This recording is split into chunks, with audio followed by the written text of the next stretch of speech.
Неше жылдан бері үйде отырып, жұмысқа шыққан кездегі ұғынған 5 қағидамен сіздермен бөліскім келіп отыр. Әрине, декретте отырған кезде қоғамнан кәдімгідей алшақтап қаласың. Адамдармен сырласу, сөйлесудің өзін кішкене бөтенсіп қаласың. Бірақ жұмысқа шыққандағы ең әуелгі қағиданың бірі бұл жағымпазданбау. Яғни елдің көңілінен шығайын, мына адамның көңілінен шығып, осы адамға ұнайын. Мысалға, болады ғой, бастықтың көңілінен шығайын, болмаса ұжымның көңілінен шығайын деген секілді. Мұның бәрі артық дүниелер. Демек, біз ешкімнің көңілінен шығуға міндетті емеспіз. Екінші дүние, біреуден рұқсат сұрай беру. Рұқсат па? Сізге рұқсат па, сізден бірдеңе сұрасам болады ма деген секілді дүниелерді мүлде тоқтату. Кірдіңіз бе, сұраңыз. Рұқсат сұрағанда әрдайым рұқсат сұрай беру, бұл сізді шынын айтқан кезде бір сондай сенімсіз адам ретінде көрсетеді. Үшінші дүние, біреудің кеңесіне зәру болу. Ешкімнің кеңесіне жүгінбеңіз. Өзіңіздің шешіміңізбен, өзіңіздің әр жасаған ісіңізге жауапкершілік алып үйреніңіз.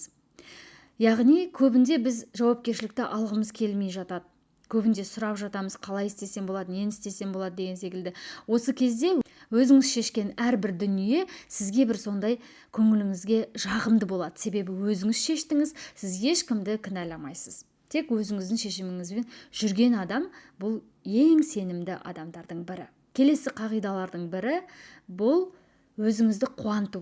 Әрдайым өзіңіздің көңіліңізді ретке келтіріп жүру. Кемінде күніне бір шоколад жесеңіз де өзіңіздің көңіліңізді көтеріп қою. Ешкімге өзіңіздің көңіліңіздің бір сондай кірбің келуін рұқсат бермеу. Және ең соңғы қағида бұл жоқ деп айта білу. Жоқ деп айтқан уағыңызда оған ешқандай түсініктеме айтудың қажеті жоқ. Жоқ, болды. Жасағым келмейді, істегім келмейді, болды. Ешқандай да түсініктеме айтудың қажеті жоқ.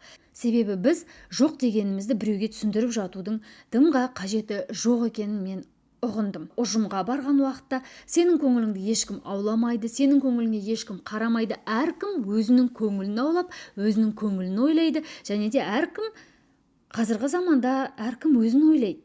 Сізді ойлайтын ол жерде бауыр емес, ана емес, әке емес, ешкім жоқ. Бөтен адамдар.